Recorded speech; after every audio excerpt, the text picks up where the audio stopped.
can't do it. We'll do it live. We'll do it live. Do it live. I'll write it and we'll do it live. And thing sucks.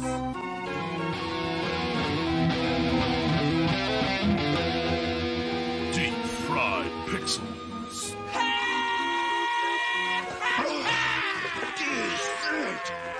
Great, good stuff. I think people are getting really cranked.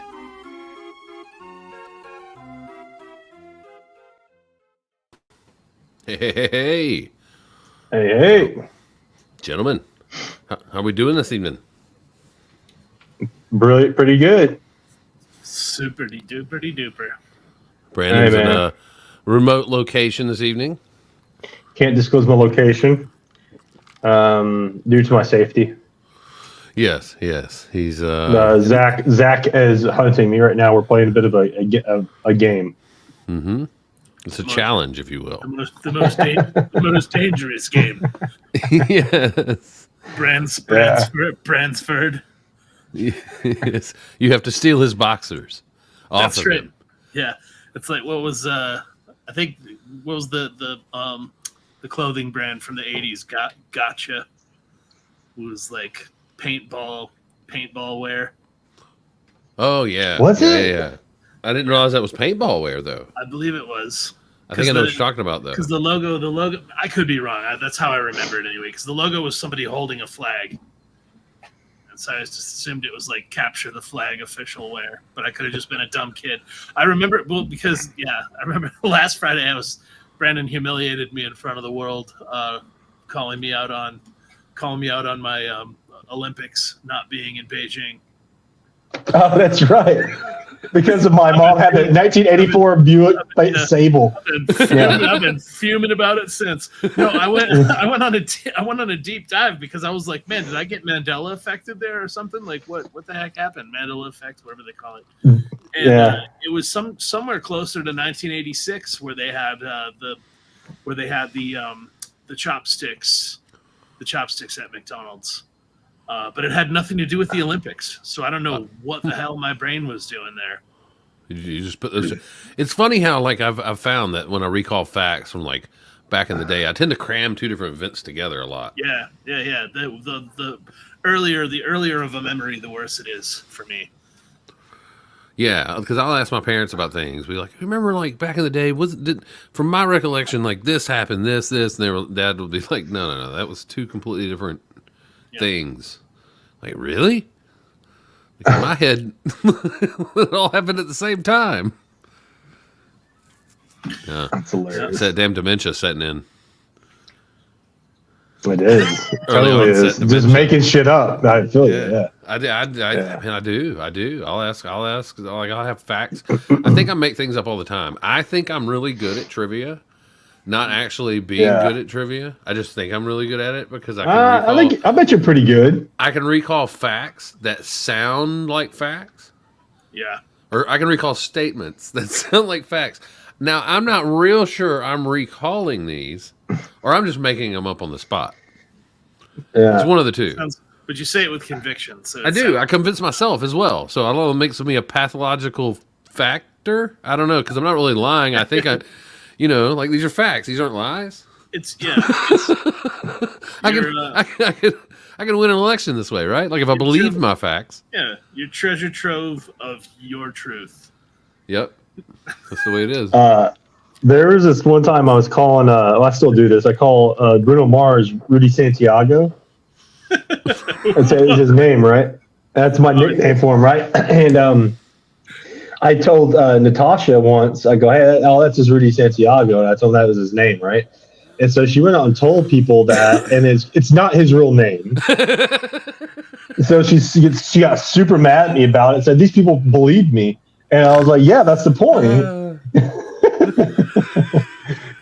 I was like, I'm sorry, I didn't mean to lead you. It's so funny. She gets kind of upset. I didn't think it was going to go that far. I'm sorry. Yeah. I didn't know you were going to go tell the world about it. It was my name for him. I posted it on my LinkedIn. Yeah.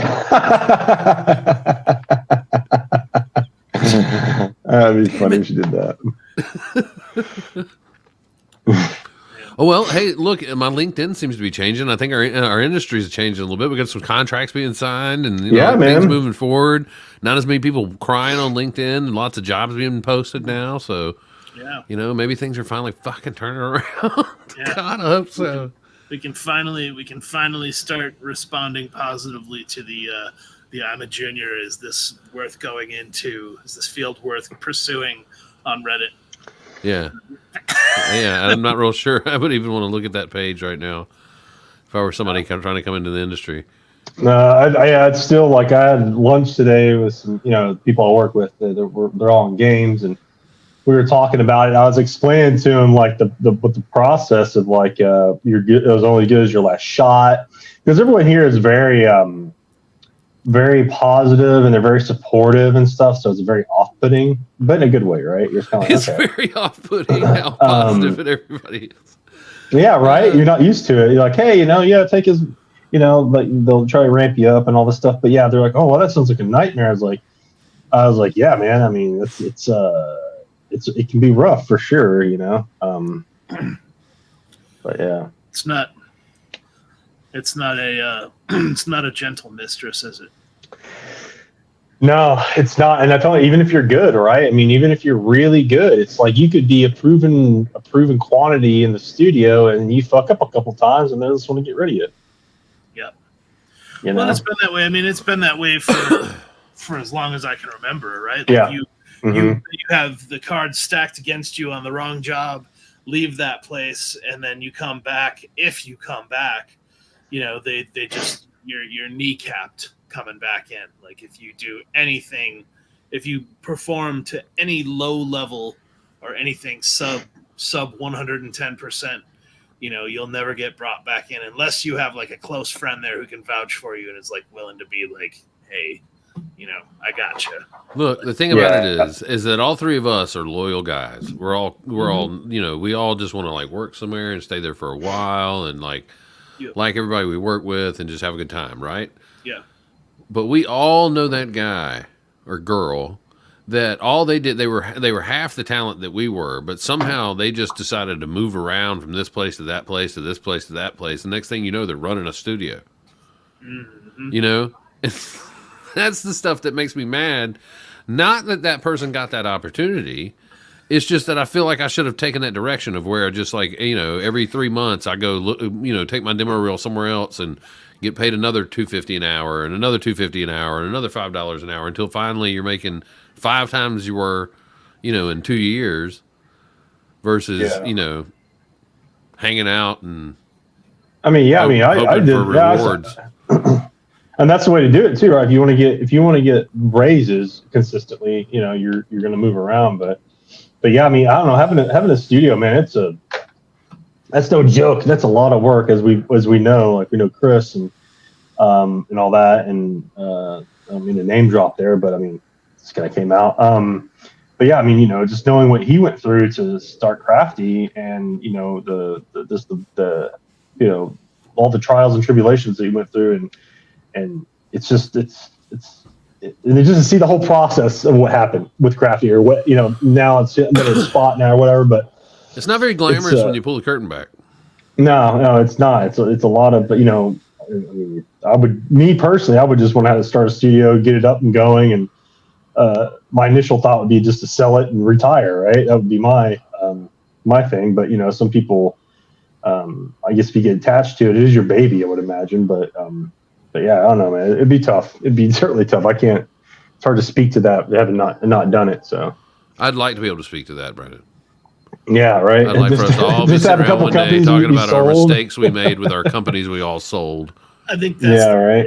That's the tough thing, man. Right? Is you get, because you don't make a successful studio off of casual, I don't care about it work.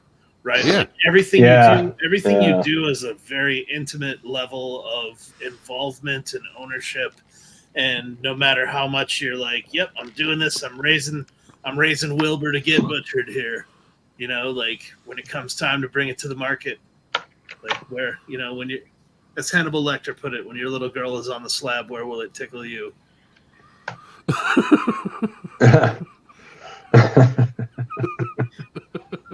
God damn it. Where's Stevens when we need him? I figure like he'd have a Yeah, comment all right right. there. You'd have a good All right. input for that one.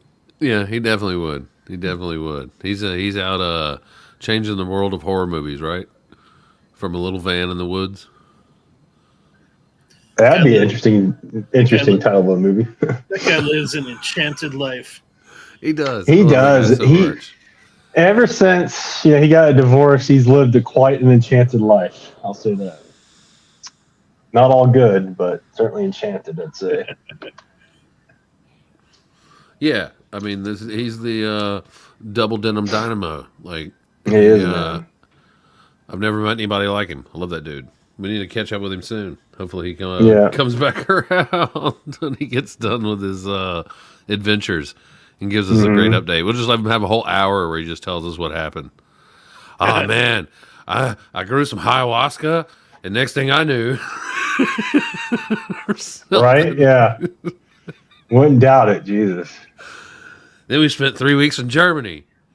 Oh my God! Yeah, don't remember any of it. I just know it was there because my passport says I was there. Yeah. Man, well, I always kind of, that's one thing that one place my mind always goes, like, what if you just woke up somewhere completely unfamiliar? You know, like you go out for a few drinks and don't you like black out and then wake up in a shipping container somewhere or something. Oh, I was always kind of scared of that. I think whenever I was younger, right? Because when I would drink, I'd always be so like laser focused when I know that when I was told, when I would get really like super drunk, I would just want to go home. Like, I want to go home. I want to go home. Yeah. Like, I'm not sleeping here on your couch. I want to go home. Somebody take me home. Yeah. Call me a cab, something. I just want to be in my home. Put me in my bubble. I never liked crashing out at somebody else's place. Unless they had a really comfy couch. Unless they had a really comfy couch. There was a few times where like I was soothed into it and I was like, okay, I'll allow this. But Yeah, a lot of times I was like, here's my keys, I'm walking home. I did Like, have a you're buddy like of mine that had a 15 miles couch away. that we put like we got this couch and somehow I got into his room. He lived with a couple different people, and like in his room he wanted to put a couch in there. So he found this couch. I don't know how he found it. I don't even remember, but it was like from the 70s, and it was this really really deep, real low couch, and it was orange striped, like orange and yellow stripes, and it was like all this. It was real thick, shaggy kind of. It was an awesome couch. But it was so big, and then we had to get it into his room. Like, we couldn't get it around the corner, to get it in there because it was so long or whatever. It would fit in the door, but it just wouldn't quite go around this door frame corner. And we ended up cutting it with a chainsaw on the back of it to get it around the corner. I don't know. Anyway, but like, yeah, that couch is amazingly comfortable. That was the smoker's couch. But yeah, you just get high and go to sleep on the couch in college. It was pretty great. Man. That was the only time where I ever felt comfortable just crashing at somebody's place. That stupid orange couch, each up. I was always really like, I joked about being like, I'm going to walk home, but I actually did it a bunch of times. One time in LA, I walked all the way from, where was it? Park La Brea to Marina Del Rey. God damn. Just on a mission, huh? Yeah, I was like, I'm going home. You were like Dora the Explorer. I'm out of here with my backpack. And I woke up the next day. I'm like, why didn't I just call an Uber? Like drunk me was like, I have no way to get home. I got no keys, nothing.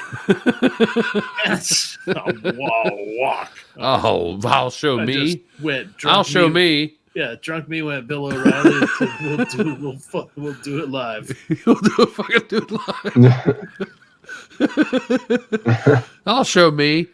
Damn it. I've done that plenty of times where I've walked home so many times. So many links of, I one time got mad. I worked at, my mom worked at a nursery. My grandfather helped start a nursery business. Like, like growing plants and whatnot. They're huge, huge nurseries now. And my mom worked there for years and years. And so when I was like, in I don't know, like 15, 16 or whatever, I worked at the nursery. It was horribly hard work. working at this, fucking doing plants and running around the fields and the summers of Alabama. Oh, it was terrible. The one cool thing, though, I will sidetrack. The one cool thing is the vehicles you had to use to get around on the nursery were like, it was like a full size truck. It was a Chevy 1500, and they would strip it down to just the frame and the engine, and then they would convert it to propane, and then they would put a flatbed over the whole thing, right? And then they would put a seat on it with the steering wheel, and then there was just a box over the engine. And then they had, you had this giant flatbed where you put plants all over, but then you could haul ass back and forth to the trucks with the plants, because they'd send you out, go to field 14 and get, whatever azaleas, and so you go over, get how many, and bring them back to the truck. Yeah. But they were full size, they were just full on trucks. So like they had no body on them or everything. It was just a frame with an engine, and you had no, hauling ass around these things, because you'd get those things up to 60, 70 miles an hour ramping the thing, which was horribly dangerous. But anyway, like I'd gotten mad and quit, and I was mad, but my mom wouldn't take me home. It was like in the middle of the day. It was hot. I was done with the place. I'm like, fuck this place, I quit. Mom, take me home. She's like, I'm working, I'm not taking you home. Like, take me home. She's like, you can walk. And I remember like I walked, but it was like towards the end of the day. And I thought to myself, like, well, it ain't that far. I'll just walk. And, like, it ended up being, like, 5 times further in my mind, than it was in my mind, walking all the way home. And I walked, like, the route my mom normally drives home, so she should have passed me, but she went the other way just to, like, give me a lesson of, like, how come you never passed me? I was like, because you were being an asshole. I made you walk home. You end up on the ID channel missing or some shit. Yeah. I mean, I probably should have. Who knows? That was a long way. Yeah, that's crazy. Yeah, Alabama summers are, they're probably pretty brutal. But I thought that the reason I was quitting because I was so hot and didn't want to work in the field anymore, so I decided to walk home in the heat on the side of the road. So that was, I'll show me. Teach you a flipping lesson. Teach me a lesson. It will. So you're never going to walk again. Well, I really need to think about that before I act next time. Jesus. Oh, man. If I were able to do that, though, my whole life would be different. Yeah, man. Seems like jobs are kind of slowly coming back. Seeing, like I said, in the LinkedIn, a lot of people are getting some work, which is good. But still, like, I saw a article, or not, what was the article? I think it was an article and a video on YouTube. They were talking about the actual unemployment rate of the entertainment industry just in California. It was 16%. And the Great Depression, during the Great Depression, we had a I think it was 24% unemployment rate nationwide. So I'm curious to know what the actual unemployment rate of the entire entertainment industry as a whole, right? Because that's just California. Like most of us now are living elsewhere, not in California, Yeah. And there's other studios around that people are working at in New York, Atlanta, Louisiana. I mean, actually, California is kind of not doing that great right now. I mean, like Vancouver and Atlanta and New York are crushing California with work right now. Yeah. Mm-hmm. Yeah. Well, because they have the on-set component of everything. Like they're actually shooting stuff there. It seems like everything's kind of running from California. If I had to, they just chase the rebates. I mean, like California's rebates are all fucked up right now. So yeah. I mean, that's all they're ever going to do. California's going to be hurting worse and worse and worse in the next few years. SpaceX is leaving. There's a lot of the other big name places that employ people there are all talking about going to Texas and bailing on them. Yeah, if they, you got a state like West Virginia comes up with like some kind of better tax incentive. All of a sudden, it'll be a movie capital of so like. Oh yeah. Yeah. But nothing will ever be nothing will ever be like Los Angeles was. Yeah. Where the movie studios centered there. Everything was, and that was the funny thing is, when it all started, Vancouver was like the nice place because it was in the same time zone, right? I remember hearing that all the time, like, well, it's at the same time zone, so blah, blah, blah, so it's not that bad. And now everything is like all over the place.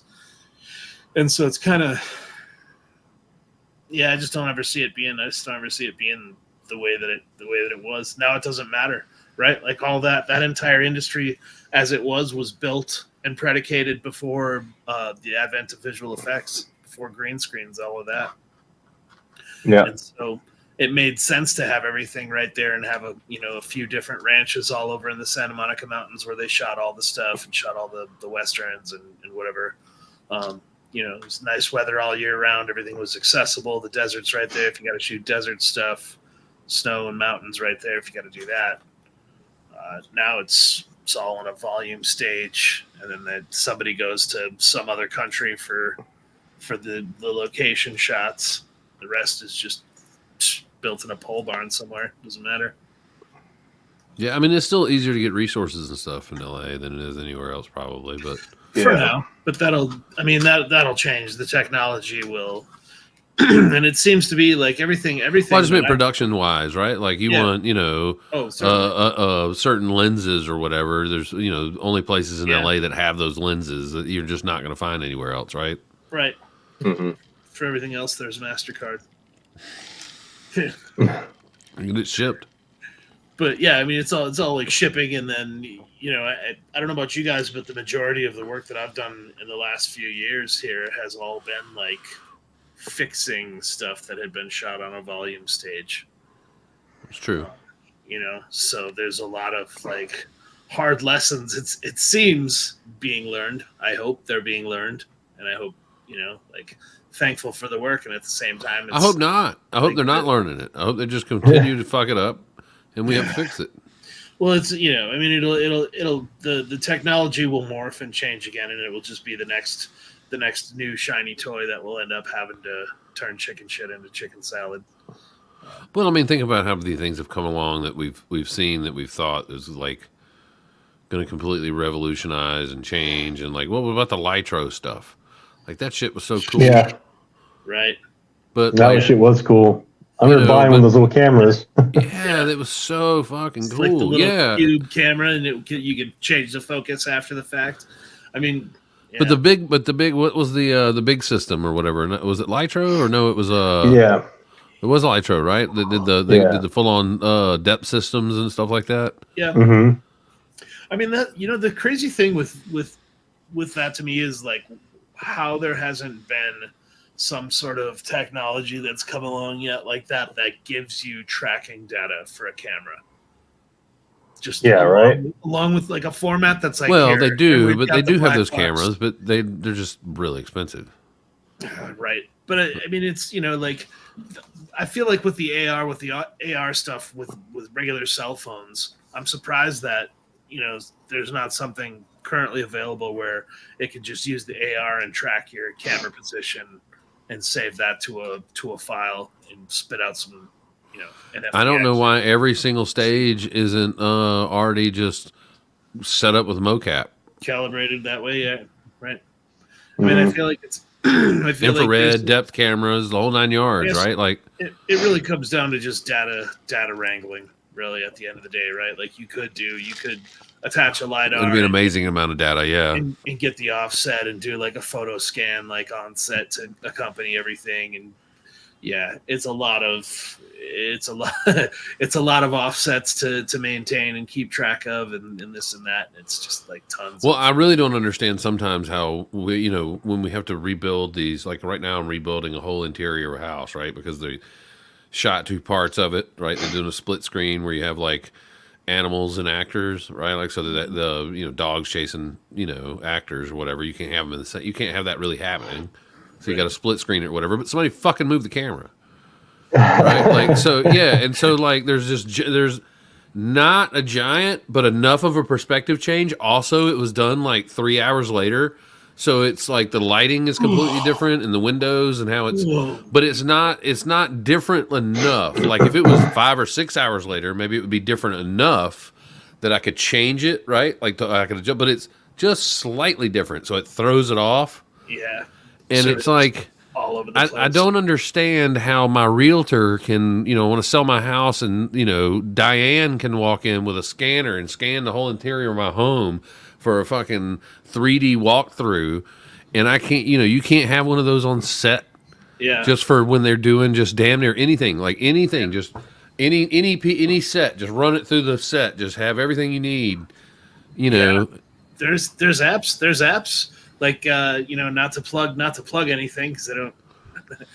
I'm not in any official capacity here, but there's a bunch of photogrammetry apps on the App Store for both Android and iPhone that allow you to do a quick and dirty photo scan, and really that's all you need. If you get that photo scan and you get the position of the camera where that is, man, you got 90% of your battle. Your post. It's all about the data, though, right? Like, it's getting there. that data, processing that data, getting it usable. All that stuff is where it becomes fucking a crunch.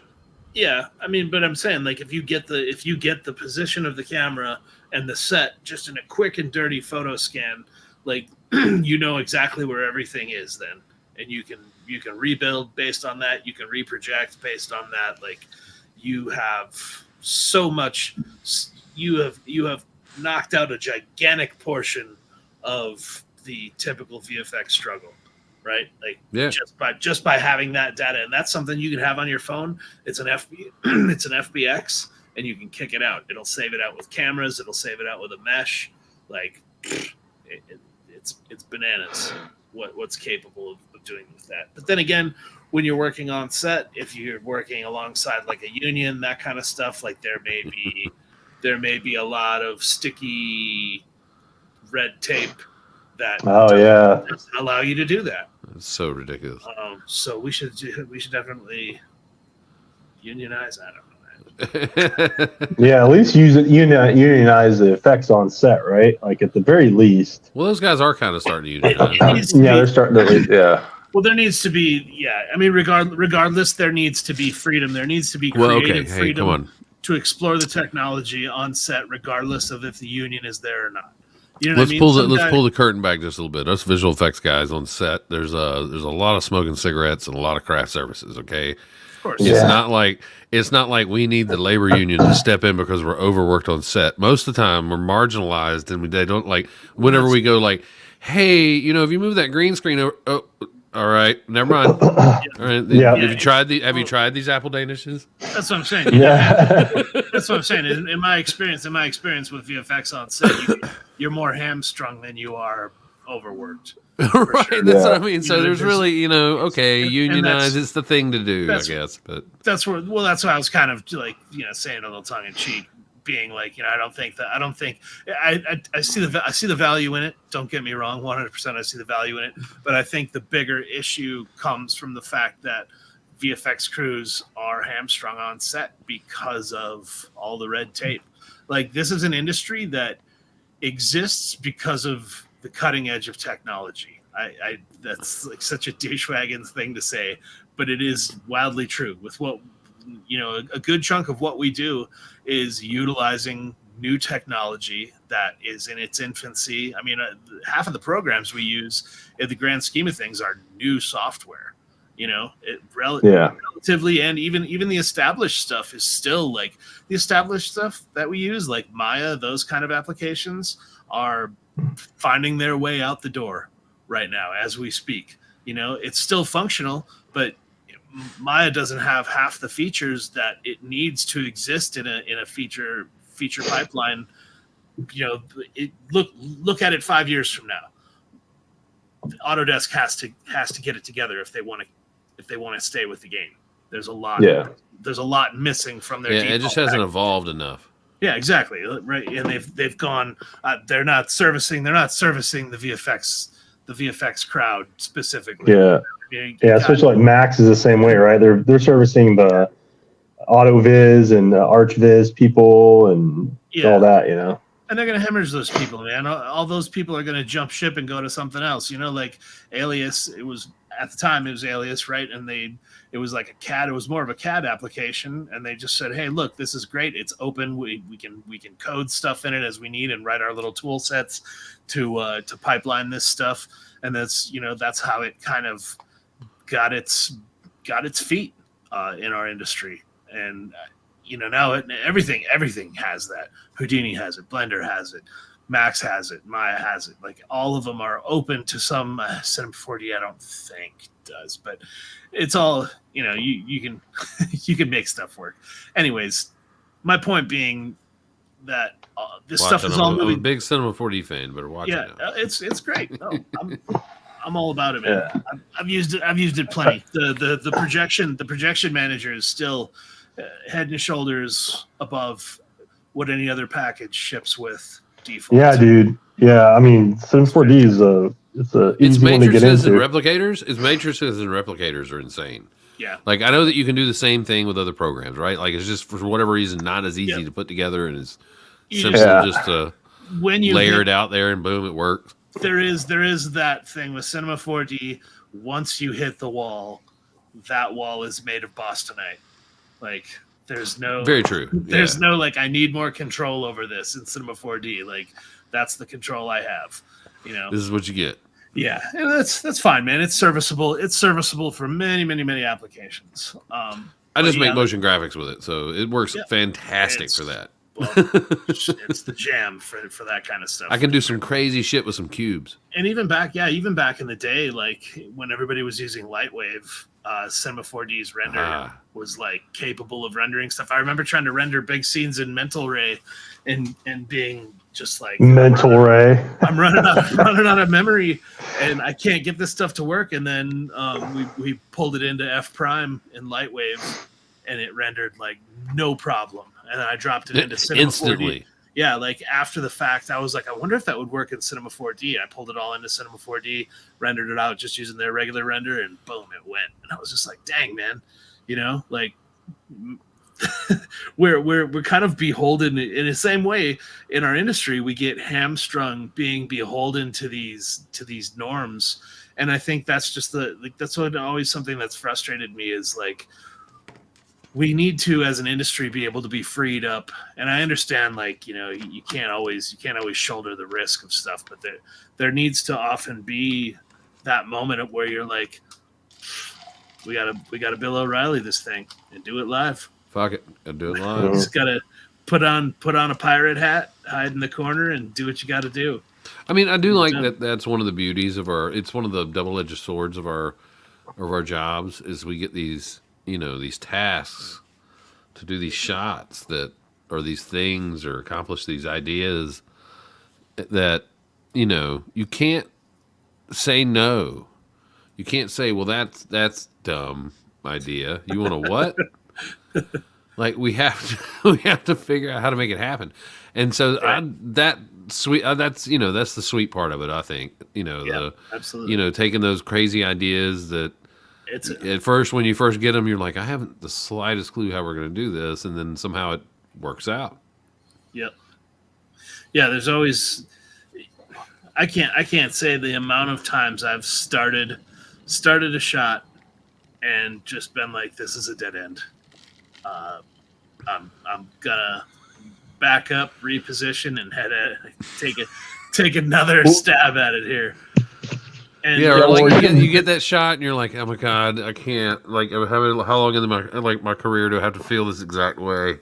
Right.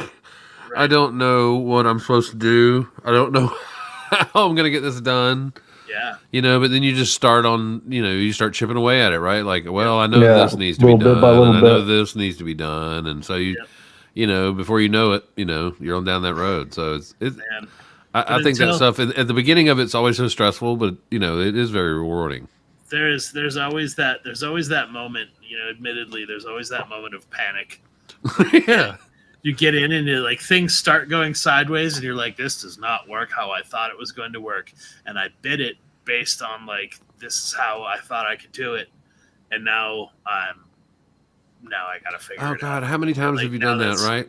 And now Like, that's how many gonna times have you bid that thing going like, oh, this is going to be so simple. I'm just going to do this and this. It's going to be like, oh, it's going to be, It's oh, this is going to be great. I'm going to make so much money off of this. Yeah, you're like that's right. And then So you're not rare. now it's gonna Nothing works eat your the way budget, you thought and it was going Yeah, to. it's usually not the process, right? It's usually some bullshit technical stuff. It's not rendering, or Always. there's some bullshit back end thing that's breaking on the farm or whatever, right? It's not we know how to do our job. It's just Right. always technical bullshit. Like Mhm. it's always like, oh, this is breaking. Oh, I don't know why this is breaking. Let's try. Well, that's what I've converting always it to a said. limbic. That's so fucking frustrating about 3D is that, and that's why I really have gravitated more doing the 2D stuff, is because like 3D stuff's awesome. It's so much fun. It's so cool, like to do all that. But like, I would say like half of your job as a 3D artist is figuring out how to get it the fuck out of the program. Yeah. Sucks. Because you can do all this Amen. stuff and you can click all these boxes and make it look real cool and like in your mind, this is going to be amazing, but then it just won't render. Amen. It just Well, won't and render. dude, that right there is why I hate things like MASH. To anybody out there, like any newer artists listening and any old artists who are like, I think MASH is great, cut it out. Stop it. You stop Cut it it out. now. Stop that shit. I'm gonna find you. I'm gonna come around and I'm gonna slap Yeah. you until you stop. Yeah. No. Seriously, like No. those kind of like turnkey, easy solutions. If you're the only person, go for it. If you're on a team, cut that out. Stop it. Like, Yeah, if you're, it has its place, right? right, For sure. But yeah, it's And if you are going to use it on a team, everybody's got to be aware of what the limitations are, because man, those kind of things are what has bit my teams in the ass more than a handful of times. Like stuff like is just it's brutal, man. And there's no like shortcut way. There's no like plug-in that works well to do all that stuff. There's some tried and true methodologies that are going to give you the level of control you need. Choose those. They're not glamorous. They're not fantastic. yeah, they're dirty and like it can be messy a bit, but it's all adjustable. Like it's not prone to break. Especially even with Houdini, there's things that you can do in Houdini the same way with MASH, right? It's like you kind of want to stay away. It's good to like block things out with those simple methods just to make sure things are going to be kind of working in previs, but like at the end of the day, when it has to be delivered, it's you got to make sure it's going to be, because the client's going to ask for stupid shit, right? They're always going to be like, oh, what about this guy over here? I got to do this. Like, okay, well, we can't do that with MASH or whatever, right? So we have to. Yeah. Well, Your clients ask for stupid things? Never. Always, like, in the last few years, like where work's been scarce, I've had to and work, get assets that I don't have time to check, and that's like, man, that's the get into the project and you're like, what is this? That's the mind killer there. You're like, all right, we're ready to start rendering, and nothing's rendering. Sending this to an external render farm that's not giving me like any sort of like exception handling or anything, and it just like you got to go through the asset like every component at a time, find the polybombs, find the missing textures, find the corrupt texture, whatever it is that's causing this thing, like the cache files that it's looking for, and just not saying anything when it doesn't find it. I mean, that is the it's funny because we were talking a minute ago about like the amounts of data on set not being available and that being an issue, but like also the amount of data that you do have is or that you don't have is always ends up being some sort of issue. Like it's just so like, man, there's so much to know and to learn in each one of these applications. Like I've gone as far as I have. I've never learned how to rig. I rigged a hand once. Yeah, I know the basics of rigging, but I've rigged a few little things too, and it's just like that's all I want to know. I'm good. Yeah. I rigged once. I learned how to do it. It was for the Mummy 3 or whatever the one with Jet Li was. Whatever Mummy that was. Yeah, that's Mummy 3. Spent like three months rigging this hand that crawled across the floor, and then the sequence that we did got cut from the movie, and it was like, I was like, man, thank God. I don't know if I was ready for the hand that I did to be seen by the world. But no, I remember that was like the only time I ever rigged anything, and I was just like, man, after seeing like how rigging works, I was just like, that's enough for me. I don't ever want to do it. Yeah, I'm good. It's a different. I mean, those guys have a bit of special effects. skill. Yeah. Yeah. It's a whole different like rigging, animation, effects, comping, and then just kind of like general 3D lighting, modeling. Modeling can be its own thing, but Lighting can be its own thing. Lighting can be its own thing, depending on. I think lighting is the easiest out of all of them for sure. Sure, but like you know, there's people you have to have a special touch sometimes, right? Like I mean, you guys have been doing it a long time, so you kind of know some of the formulas, but like it takes a while to build that. The most artistic out of all of them, right? Yeah, for sure, it takes a while to build that formula. Lighting is the easiest. I'll say this: lighting is the easiest one to walk up to and start getting results. No, well, okay, fair enough. Yeah, they may not be good results, but you're going to get results. You're going to be able to light something, point some lights, move them around, and then after a while, you start learning about like, okay, now I know how to like troubleshoot the materials and the shaders and the AOVs and all that. Yeah, don't hit that volumetric button. Yeah, track down where stuff is going wrong. Find that checkbox that when you have it on, kicks your render up to 3 hours a frame. That's the one. That's one when you're first into 3D and you find that volumetric button the first time and you think, oh my god. Yeah. Volumetric light environment fog. Okay, let's see what this does. This will be amazing. It'll be like real. It's like real, like physics. Until you realize you don't even have to do any of that. Yeah, I love getting in arguments with people in that's one of my favorite sweet spots. I don't know, you guys probably hate it, but like doing things in 2D that should be done in 3D. I love it. I know. I always admire that. I think it's awesome when people do that shit because it's always like it's cool, like it's awesome, like. Fuck yeah, dude. Let's do it. I if I can, I will. Man. Yeah. So many times I did stuff 2.5D and sold it as I did this in 3D and ran it through the 3D pipeline just because I knew my supervisor was going to be like, this needs to be done in 3D accurately. And I was just like, okay, you got it, man. Yeah, that's what I don't understand sometimes when they want that to happen. And you look at the shot and it's like this completely motion blurred thing that you're like, well, then why the hell are we even beginning to do that in 3D? Yeah. Mm-hmm. You know, so yeah, like I think I did, you know, not too long ago did some they want them to be 3D clay pigeons. You know, they're shooting skeet or whatever. Skeet. And like what? Why? Like it's a fucking clay pigeon. It's like, you know, like it's on film. It's just a fucking streak across the screen. Like, why does it need to be 3D? Right. It's like a clump of dirt explosion. And then like a wall hit. Boom. And then you're done. Like, what the fuck? Yep. None of this needs to be 3D. Right. We did a lot. So we're like, okay, we'll do it in 3D, and then we did it in 2D. And I like the ability to bring in 3D stuff into Nuke and work with it. Like do, as an example that I can think of off the top of my head, in Transformers 3, we had to do John F. Kennedy talking on a TV, and we had the face motion matched on just like a little puppet rig type deal, and then would just projected the frame back on into UV space. Like the footage back into UV space on the still model, and then applied it to the animated model through the animated UVs, and then comped it back in. Like stuff like that, I always think is really cool. You have those kind of like fancy little tricks. Yeah, I love all that kind of stuff. Love getting those. For some reason, I really like getting like really. We send so much out for tracking now, right? Yeah. But there's some things that like I still kind of like to track. Like I love tracking cell phones. I don't know why. You're a madman. I know, like because they're so hard to do. They're actually extremely hard to track a cell phone with an image on it that does not warp, right? Yeah, it's tougher than it looks for sure. Way tougher than it looks.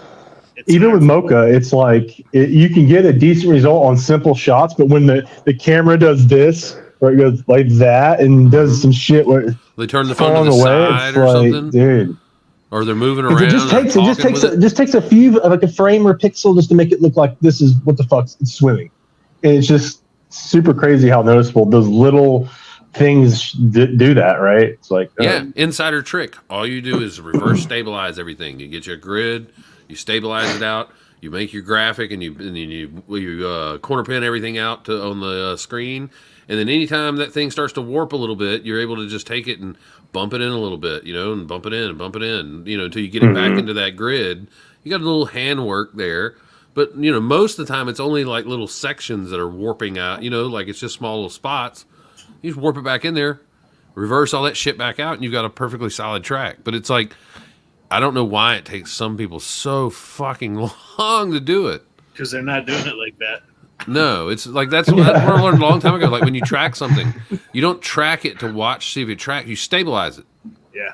If you stabilize it and it's perfectly rock solid in the middle of the screen, well, then you fucking tracked it. You just reverse that and you're tracked. Yep.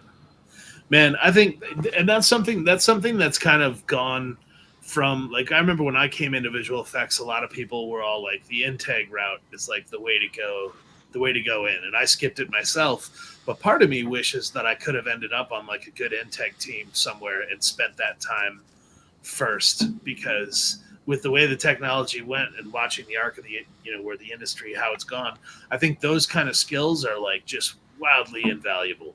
Like understanding like the camera magic that happens in from Integ departments. And if once you work with a legit seasoned Integ department, like nothing other is like that again after. Yeah, you get spoiled with that stuff too, right? I mean, and that goes for anything, right? I mean, any sort of department. It's like once you work with a studio or just a group of people that are just really good at what they do, and you go somewhere else and there's it's crazy just what a difference just veteran people will bring to the table. A lot of people want to hire these younger artists, which is great. I mean, there's nothing wrong with hiring younger artists, but they can't rely on them. There's a need for them. Absolutely, yeah. Yeah, but it's also harder to find, senior artists that aren't. It's harder to find senior artists that haven't hit some form of wall. Yeah. I've seen I've hit that wall. well, you know what I mean, though. No, you haven't. Haven't, because you're still. I know you well enough to know that you still strive for information, right? Like you're still constantly learning new things and. Looking at the new technology and learn, constantly up on that stuff. Not as much these days, but yeah. They're just, I've just met some of the older guys before too that are just, you can just tell they're just burnt out. They don't care anymore. They're not trying to push the boundaries or learn anything new, or, they're just mad at everybody else because everybody else is learning all this new shit and they're not. And then, they end up quitting and going, being a bartender or something. I don't know, but I think that's natural progression, right? Yeah, pretty much. A lot of people. I mean, it's been the perfect storm. Like I saw a lot of people kind of exit out of the industry before, like pre-COVID. We'll say there's a lot of people who are kind of just like, I've had enough. I'm bailing out. I want to go do this or that, X, Y, Z. You know what I mean? You get a good cross section of people who kind of became complacent and got tired of it or lost their passion, and then other people are like they see the way the industry is going and they're like, man, I don't want to fight this. I got a family and I'm not up high enough in the food chain for this to make sense for me to keep going. And a lot of people just pick something else just for security. I mean, there's no. Let's be honest, man. Because it gets tiring, right? This shit it's exhausting. Like, I mean, that's what I was telling these guys here. I was like, it's for me, it's like right now, I mean, I'm essentially like a junior effects artist, right? Which is weird. And I'm starting over essentially, right? In games. So it's as much as I always say, it's like not about ego. Truthfully, it's a huge gut punch to me, man. It sucks, like, but I have to do something to pay the bills, right? It's rough. It's like, if I were to do anything else too, it's like, at least this is somewhat close. I could still use my skills, right? To a certain extent, but, yeah, man, even, I don't know. It's crazy just trying to start over on something. And, not getting paid what I was and all that. But I don't know, at least I can thankful for the work or whatever. But yeah, it's pretty weird. Yeah, I can imagine. But I mean, like you said, like it's a different avenue as well, right? Like it's not as it doesn't come. It's to not as like much it's not like stress stuff I'm not going to either. run.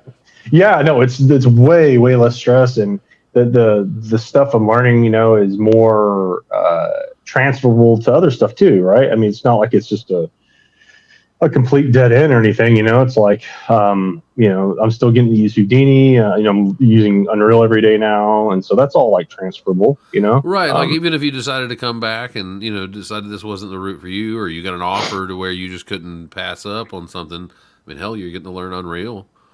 Mm-hmm. That's definitely something you can. It's.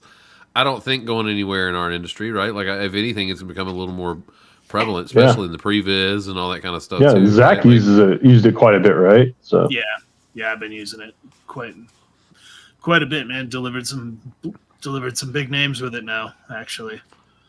Yeah. But what are you doing? What kind of stuff are you doing with it? Done some feature work. With No, it. like Mostly, what exactly? Like what kind of stuff? Like environment work. Environment work. Mostly, yeah. I worked. Yeah, it turned out really, really good too. Like this shit looked awesome. Yeah, we used it. I think I can say we used it for Avatar, for Airbender. Nice. Yeah, I mean, it looked photoreal. Like the stuff you showed me before. I was like in the final frames of when that trailer came out or whatever. Yeah. And dude, that was like fucking looked great. Like you couldn't beat it. And I will say, man, shout out to the compers that did that stuff, because if you A/B like what was output from Unreal versus what came out of comp, two very different things. Like the compers made that stuff walk on water. Yeah, it's always the case, right? They help shine our turds a little bit.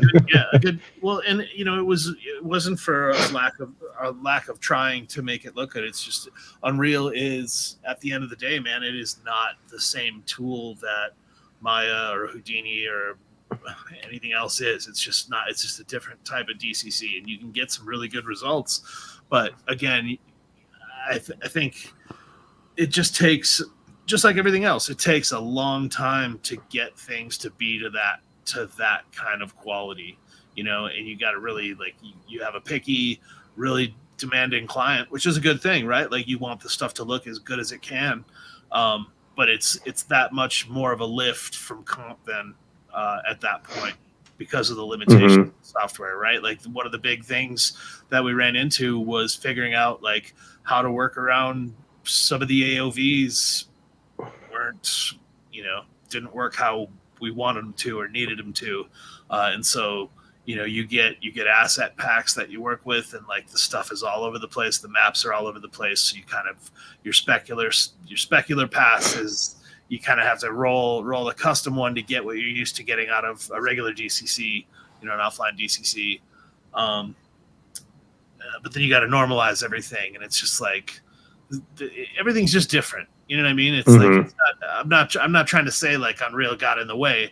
It was my knowledge of the software that. Well, too, is like compositing is centered around offline techniques, right? And this stuff is all real time, and it's just using, essentially all you're getting back is the buffers from Unreal, essentially, right? So yeah. And so it's right, and it to render stuff like using the tools that are in the engine, like Lumen or if you're gonna ray trace or what was the path tracing stuff, like you have different setups, and it's not as easy as being like, I'll just switch over to this and try this one out and see how it works.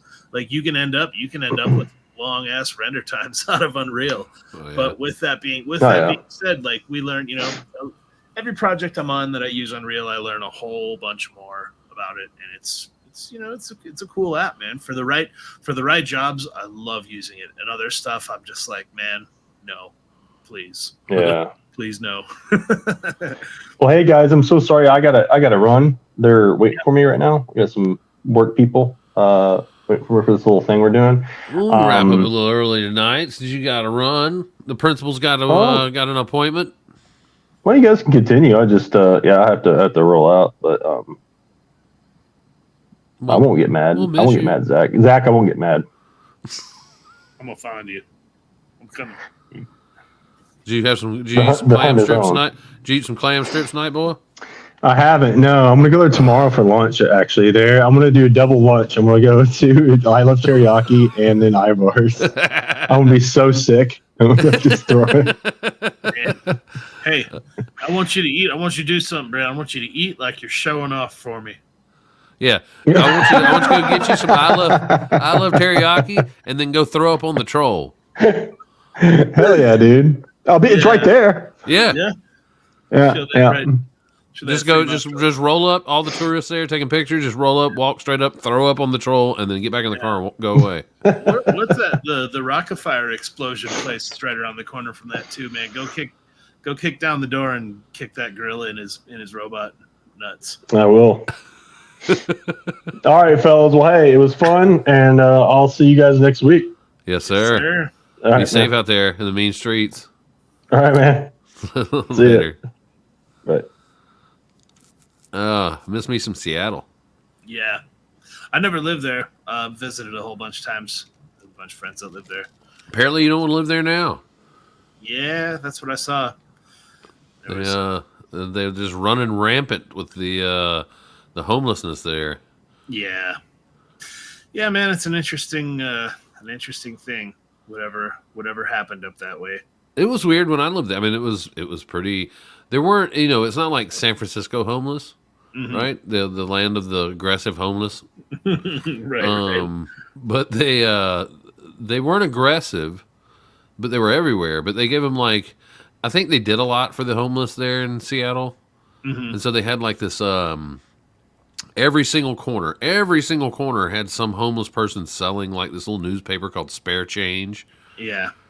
So that was a way to help them. You buy the newspaper for $1 and they get to keep, some money, I guess, for selling instead of begging for money. It was the way to kind of Sure. fix that situation. But it was, they were everywhere, everywhere. Yeah. There would be 20 of them on a block. Well, right. They've had a lot of issues just with that in general for as long as I can remember, man. I mean, even it was bad enough to where that one guy was started dressing up like a superhero and going out Oh yeah. with I forgot about that. Justice Jones or whatever his name was, and then he ended up getting busted for selling drugs or doing drugs or Oh, something. did he? Yeah. Oh, I don't know, man. I mean, it's that whole thing is crazy, and everybody that I know that lives there or, lived there at the time were just yeah, man, the crime doesn't get handled for the last 20 years there. Anybody that was who- 10 years ago when I lived there, Yeah. or more actually. anybody who commits a crime just walks away. They might get booked and arraigned and then just nothing. They're just not tough on any type of crime, so it just gets worse and worse and worse. And I mean, that's just hearsay, what I'm hearing from people. But I mean, it tracks, I guess, right? Yeah, I see in the news, I know it was really easy for me to find weed on the internet whenever I first moved there. I'm sure. It would told me it was I forget, I went to some website and because I went there on an interview, and I'm like, well, I know there's some kind of legalization here and everything, but I don't need all that. I just need somebody to sell me some weed. And I found I went to Reddit or something Yeah. in some thread, and it was go down to Pike's Place Market and go all the way to the end, and then walk across. After you walk out of the back of it, if you walk across the street, there's a little totem park or something. There's all these totem poles at it. Where that is, yeah. And if you walk into Totem Park, find the first Indian you can and ask them for weed. And I'm like, that sounds sketchy as shit, Yeah. right? But then I'm like, I find myself down. I'm like, oh look, there's Totem Park. Yep. Oh look, there's an Indian guy right there. Yep. Yeah. And then I walk up to him and he's like, hey man, want some weed? Yeah. Hell yeah. So Easier than expected. yeah, it was much easier than expected. Just right there at the tourist spot. Right. It's right, literally across the street from the first Starbucks. Yeah, I mean, that was, if you look back, the 90s, it was like that there too, right? Mm-hmm. Portland, Seattle were just two cities that were on the West Coast that were a little sleepier than San Francisco, and that's all there is to it, right? Like it was a similar vibe with a little like it was like ultra progressive, I would say, where they were just like whatever. Too much coffee, man. Too much coffee. Well, yeah, and the coffee industry in general, like, got a lot of influence and changed the landscape up there too, right? I mean, that shaped a lot of what is and what was. Well, that and tech. I mean, hell, Bill Gates planting shop there didn't hurt. Right. Yeah, that'll do it for sure. Yeah, but it's a beautiful area though, man. I loved it. Every time we go up there, go up to like Olympic Peninsula and go out and camp and just hike and do whatever. And then even going like Eastern Washington is kind of fun in its own way if you know people that are out there. I mean, it's different though, isn't it? It's all deserty. It's completely different what you think. Yeah, going out there as a stranger is a little sketchy. Probably. Yeah. I mean, even going 20 miles east of Seattle as a stranger is sketchy. Well, my when I lived out there, my cousin lived out there too, and he was in the DEA, FBI, one of the two. Okay. And he moved out there from New Orleans because I guess in their world, their like hot spot of the country was Yakima, Washington. Okay. Yeah. For whatever it was, they were whatever kind of drug trafficking and all kind of whatever stuff he was doing, and like I just thought that was so strange that like you moved from New Orleans, Louisiana, to Yakima, Washington, because it's a higher drug trafficking than the New Orleans. Like for real, right? Well, I mean, you think about it, man. It's close. It's close to the Canadian border. Yeah, stuff is coming and going. It's not, the port is pretty tightly managed, I would think, for the ports there in New Orleans, depending. I don't know. I would figure most of the drugs that come in around there probably come in through like Miami or something. I don't know though. I mean, that's the thing. It's like you would think that Miami would be where like they're the most, where you would think everything's coming in. So that's where the most, border patrol and inspectors are and all this, that, and the other. But then you got big ports like Mobile, Alabama and Corpus Christi, Texas, and like those, giant ports like that probably are more prevalent of having crazy shit coming into. Right. I think that, the truth is probably always stranger than fiction with that stuff too. I don't know if you lived there or not at the time, but I remember when I still lived in Los Angeles is when it happened. There was a couple of things that they said were training exercises, military training exercises. And some like, it was down, where did it get spotted? It was like down in the Port of Los Angeles, and then in downtown, there were some not Black Hawk helicopters, but like some stealth helicopters showed up, and some dudes ran in a building, ran back out, got in the helicopter, and took off. And I was like, it's probably just some kind of Banksy thing. I don't. Not with those helicopters. I mean, I don't think Banksy can afford because these helicopters. I remember they were the same. They were the same kind that they crashed when they greased Bin Laden, and China was like, "Give us the helicopter parts. We want those. Yeah, we demand to see." Like there was. I remember that being part of that whole debacle. They were just like, "We want to see it," and everybody was like, "No." You're on your own on that. Sorry. But I remember that happening in LA and just being like, wow, that reads to me like something happened at the port. Right. Like something went sideways at the port, and then they hit location B real quick just to BT roll. Tie up any loose ends.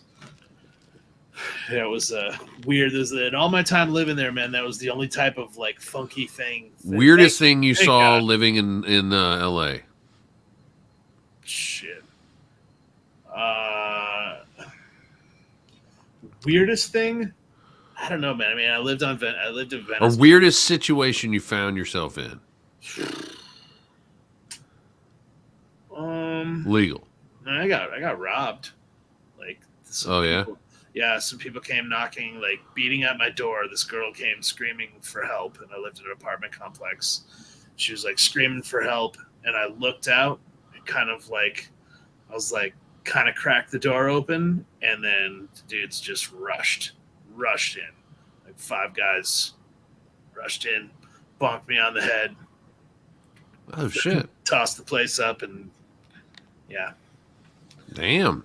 So that was that was easily easily the weirdest thing. That is crazy. Did you move immediately? We moved pretty soon after that. Yeah, I would say. Yeah. That was crappy, man. That was the worst part about it was dealing with like the cops being like, you know, is this were you paying to see this girl? And I'm like, she was screaming in the hallway, and I was opening up the door to see if she legitimately needed help, you know, because I couldn't live with myself hearing a girl screaming the kind of way she was screaming. And if I just like found out, you know, turn on the news and found out she was dead, I couldn't live with myself. You're like, look at me, officer. Do I look like the kind of guy that would hire all right. Well, yeah, right. So I was like, okay, so you guys aren't going to do anything about this, right? They're like, well, if there's no video footage and no like security camera footage, then it's all hearsay. Not much we can really do. And I'm just like, okay, so never mind the big egg on my forehead. Right. Whatever. But yeah, there was, but I mean, aside from that, I lived in Venice Beach too. So it was just like, well, that was just, it's just weird walking out the front door there. Venice was its own thing. But I got to say, every time somebody came to visit, they're just like, I'm just like, what do you want to do? You know? And it was some people would take like a couple of days and other people were just straight for it. They're like, I want to go see some crazy shit that I only see in LA. I was like, you sit out on a bench. I was like, all right, man, we're going to Skid Row and we're going to drive around MacArthur Park once, and then we're going to figure out where you want to go for lunch. And it was guaranteed, man. I barely ever had to make a lap anywhere. Like, I'm just like, look at that. There's a naked person like beating up a trash can. See that in Houston? It was just, it was like, you got. But then, because there's typically people from Minnesota coming out to visit, and everybody was always just like, "Whoa, dude, it's crazy here," and I'm like, it's just Tuesday. Yeah, it's crazy here, but where I live, it's fine-ish. Like it's mostly cool. Yeah, if you stay inside, everything's fine. Yeah, there was a. There was also, when I parked behind DD when they were still in Venice Beach, there was like a little parking lot behind Gold's that I parked in. And I went back to my car one night and some lady was like changing out her tampon. Like she was mid tampon change, like right in front of my car. It was kind of parked back in this corner. And she, I didn't notice her until I got in the car somehow, right? Because I'm just like, looking at my phone and like get in the car, sit down, turn on the car, look up, and there she is, just dangling. And she just turns like she just goes into angry tampon bum mode and throws it on my windshield.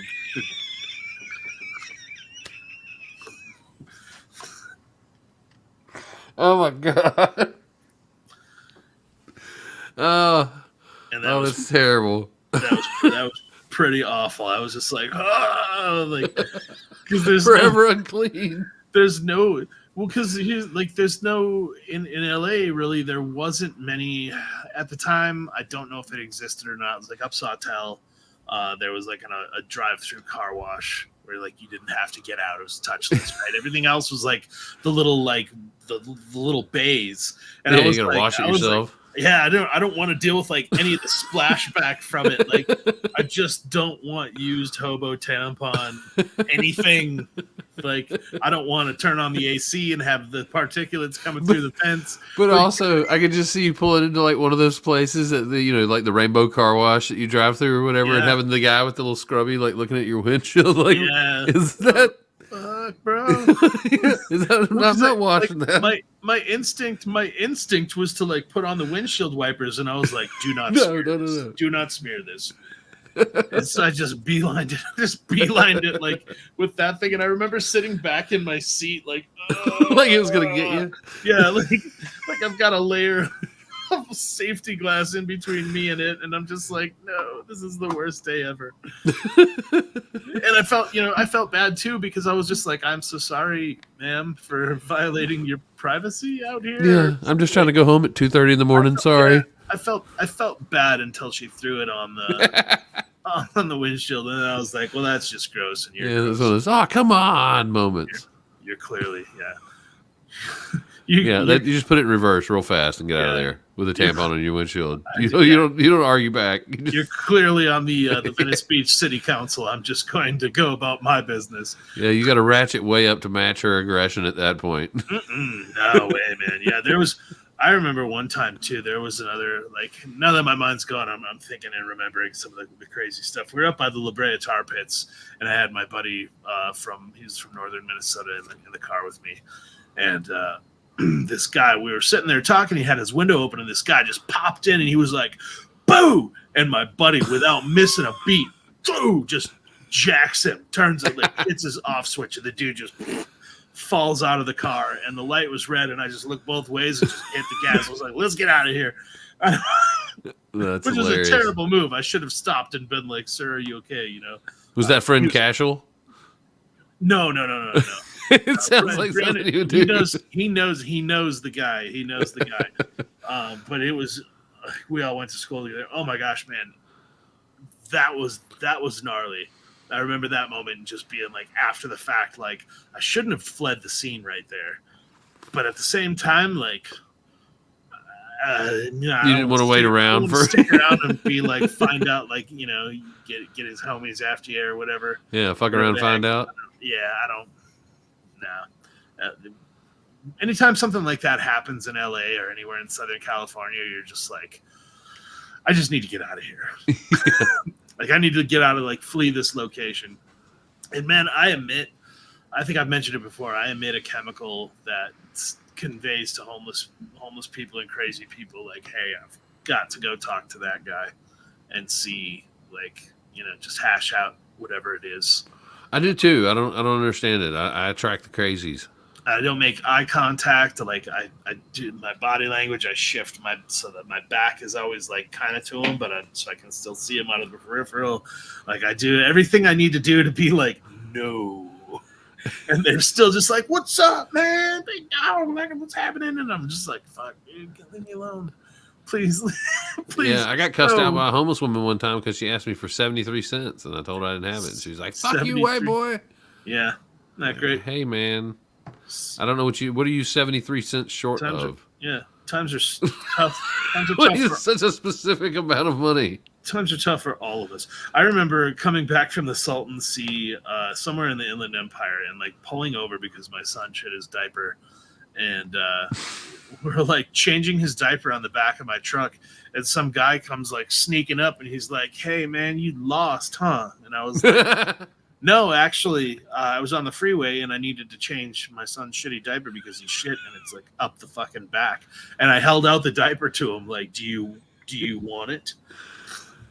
And the guy was just like, he's like, you shouldn't hang around here, man. You shouldn't hang around. He kept telling me, and I was like, dude, we are on our way.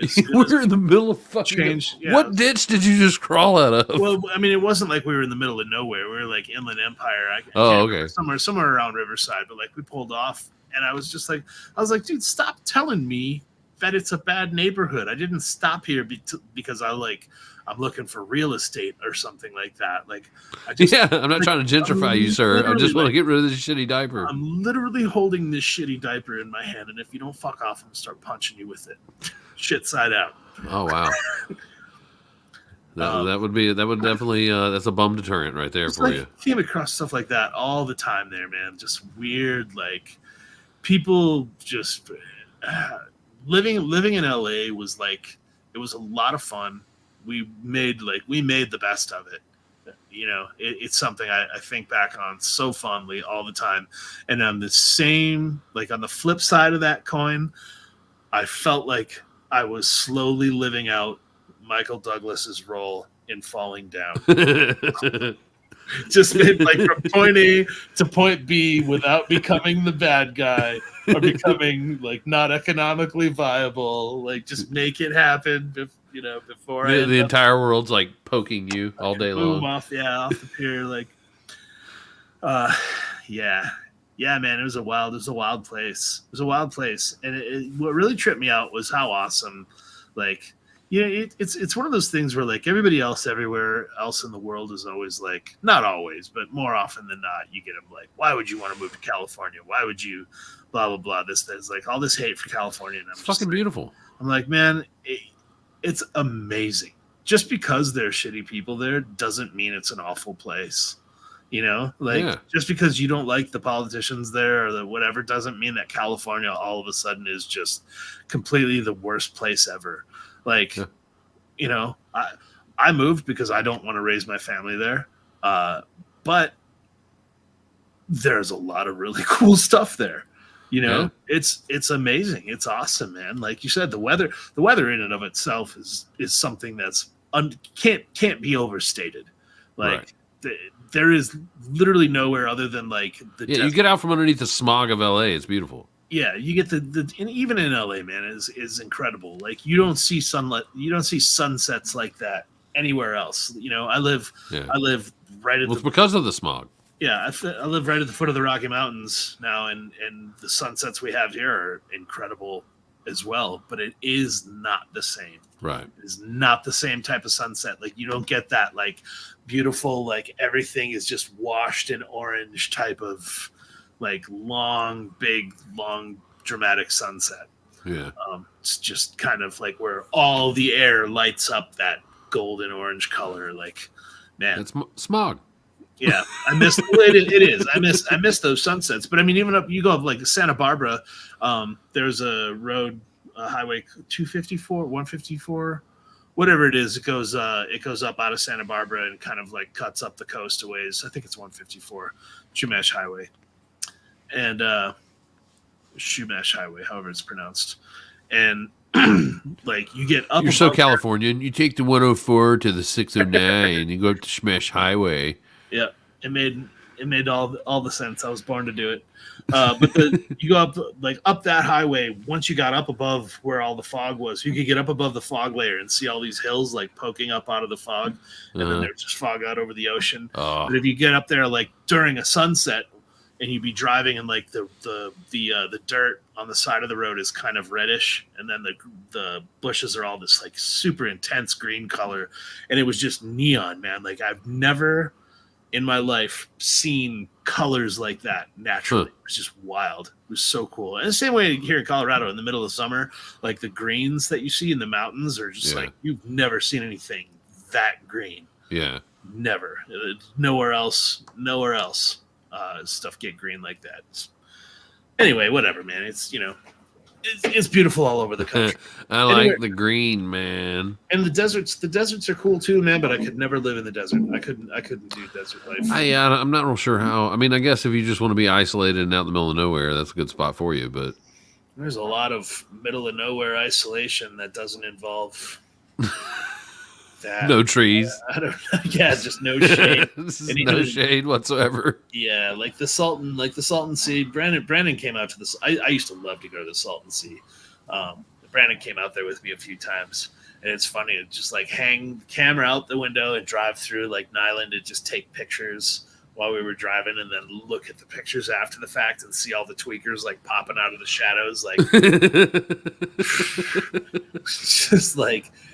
It solidifies whenever you have the thought like, man, we could just crash out like anywhere here, like that's just a bad idea. You're gonna get something stolen. Yeah, well, right. if you survive. But I don't know. I mean, the place is really cool. Like the salt, Slab City is something else entirely. Oh, I've seen stuff about that. Yeah, you got to Slab City, and as long as you're not an asshole, man, like you can exist in Slab City no matter what walk of life you're from. Those people will accept you no matter what. Like, they're all, the majority of them are on hard street drugs, But if you go, like, if you're just curious, like, they're not like, what are you doing here? Get out of here. You lost. Like, I never encountered that in Slab City ever. Whereas There's a famous recording studio out there, isn't there? I think so. Yeah. Yeah. Whereas, like, you take a wrong turn somewhere like in any downtown and they're like, the fuck you doing here? Get lost. You came to the wrong neighborhood. You will not encounter that. You'd be hard pressed to encounter that in Slab City. Other parts of like Nyland, Bombay Beach, maybe you might kind of run into that, but Slab City is in East Jesus is another like component of Slab City. East Jesus, huh? Yeah, it's like a little artist community that's out there, and it's it's garbage folk art. Garbage folk art, just repurposed chairs and bicycles. Yeah, man, it's bananas. But those people, people are out there. Just people tripping on acid, making art. Yeah, those people are out there doing their thing, and there's no, you know what I mean? Like, there's no running water. There's a bombing range on the other side, and then you're like 200 feet below sea level. Like, it's a natural disaster waiting to happen. That's already kind of happened, right? Like, the salinity of the Salton Sea is like 3 times that of the ocean or something crazy. Like, it's basically battery acid, more or less. Or no, that's Mono Lake. But the Salton Sea's on its way. Anyways, yeah, crazy stuff, man. But it's cool. There's a lot of stuff. I mean, endless exploration. Like, you can explore and never run out of stuff to explore. Like, we went to so many things 2 or 3 times because we were like, what a trip. What a cool day trip that was.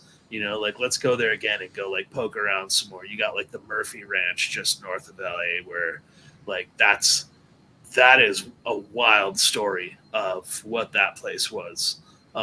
In the 30s through the 40s, there were Nazi sympathizers living there and had a huge compound set up, and it was supposed to be their headquarters when the Nazis won the war. It was supposed to be the U.S. headquarters, base of operations. Huh. And so that didn't happen. Didn't work out for them. Now it's just a bed and breakfast? Well, no, it's all ruins now. Well, the irony of it was that in the 60s, like the whoever it was, I can't remember their names. I remembered them at one point. But the hippie commune took it over in the 60s. And then a forest, like a big brush fire, or like some mountain fire came through there and chased everybody out, like in the late 60s or early 70s, one of those two. And then but all the foundations of the buildings are, like, for the most part still there. And it was all getting, like, every year we would go at least once a year, a couple times a year, because it's a cool hike anyway. Sullivan Canyon, I think it was, or I don't remember. Anyways, Murphy Ranch is what it was called. All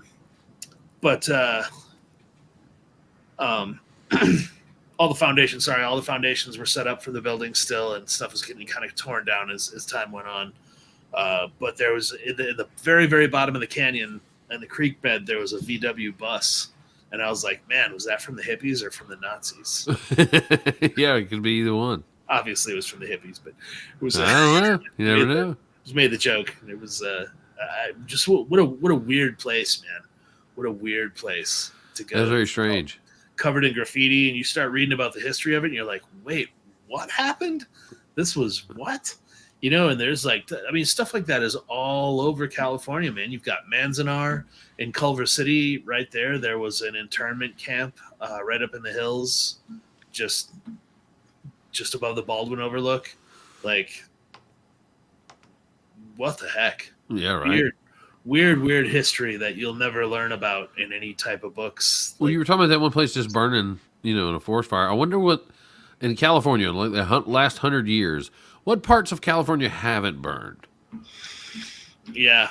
I don't really think there's too many. Well, some desert areas. There's some desert areas. Yeah, that's one thing too that never really gets talked about, is that, like, fire was a natural component of that landscape before people started moving in and making communities in these areas that don't get a lot of rainfall but get a lot of dryness, and then introducing dirt bikes, Lots of kindling. Yeah, right. And so I don't know. It's funny, man. I think of all the things. I think of all the things that were mentioned when all the forest fires were going on in California, and I was like, man. I mean, they know how to. They make fire breaks, and that's about as good as most of it can get. Yeah, that's about it. Aside from raking fire breaks, and I'm no forest fire mitigation expert, but I was always terrified to get caught in a fire out there. Anytime we were like out hiking around and stuff, because I'm just like, Well, just think about it. Those guys, even like I would imagine, fire mitigation experts, as far as those guys come, the best in the world are probably in California, and they still get overwhelmed every single year. yes and no. A lot of those guys are actually on leave from like prison. They had a bit. Well, maybe not so much anymore. But Fire jumpers? in the late '90s, they had programs there for sure. I know where if you were doing time, you could opt into going to firefighting school and go to do that. And so they had a large percentage of the. I'd rather do that than stay in prison, I guess. Absolutely. Especially out in California. Yeah. Yep. So, yeah, it's interesting stuff. I mean, that's a big state, man. It is a big state. A lot of people who have opinions on it have never once driven straight across it, let alone bottom to top or top. I drove from Seattle to San Francisco one time. Yeah, all the way down the coast, and took a long drive. Well, the whole trip going down the coast from like Washington to, I mean, you kind of hit the coast unless you're going to the Olympic Peninsula, which I didn't do that because I'd already, I'd already been there. So I caught it below the Olympic Peninsula, but like, so you're pretty much out of Washington at that point. But from like there to Northern California, where you basically turn back in from the coast, like is one of the longest trips I've ever been on. Yeah. Those windy ass roads, and it's like supposed to be 55 miles an hour, 60 miles, whatever it is, but there's just no way in hell you're ever going to be able to go that speed. No, right? Yeah, around like if you're talking like PCH, or no, you're talking about north of all that, huh? Yeah, whatever the one. No, it's Pacific Coast Highway, but it's like it goes all the way up to like Oregon. Oh, right. Yeah, it's PCH. Yeah, the PCH, I've never taken it beyond. I've taken it as far as like Carmel by the Sea, or whatever that place is called. Taking it about that far from there all the way down to the Mexican border, driven it as far as you can. And you can't really like there's portions of it where you can't really keep going because there's like military bases and that kind of stuff. Yeah. So you got to cut around that stuff on freeways and whatnot, which whatever. But there's a really cool elephant seal beach just north of what is it? What am I thinking of? Big Sur. It's like south of Big Sur, north of Big Sur. It's right there, Elephant Seal Beach. Really cool place to go. Stinks like elephant seals, and they just those elephant seals are no fucking joke, man. Those things are massive. They're huge. It's like watching Volkswagen Beetles make fart noises and just shuffle all over each other. Those things are no joke, man. You don't go fucking with those things. It's like a buffalo. You don't go messing with those things. Right. They have like a viewing platform that's like way back up from the little beach, but you go to the beach and all of a sudden you're just like, wait a minute. Those things are that's one animal. They're like the size of a buffalo, man. They're huge. Oh yeah, they're giant. Yeah. They just I'm not trying to fuck around with those things. Yeah. Well, man, we've hit about our 90-minute mark. We did it. We did it. We did another one. Another one. Yeah. It's another one. Our producer and another and one. another one. Yeah. So another good show. I'm not gonna try and bore us with the whole ending thing like I do because I'm not very good at it. We're hiring a producer. We're paying him the grand sum of nothing. Yeah. If anybody out there in the world would like to come produce our show, please hit us up. Come be our Jamie. Yeah, why not? Come hit us up. I can't even find the overlays to put up our lower thirds, but you know what? It's quite all right. It's quite all right. There's supposed to be buttons to do this stuff, but it just doesn't. Right. If I were If I were a producer, I'd know what I was doing. But We're that's just not having- what we're here to do. We're here to talk. We're just having fun. We're not professionals. We're just having fun. We're just having fun. All right, man. Well, we'll see you next week. Yeah. All right, brother. Later.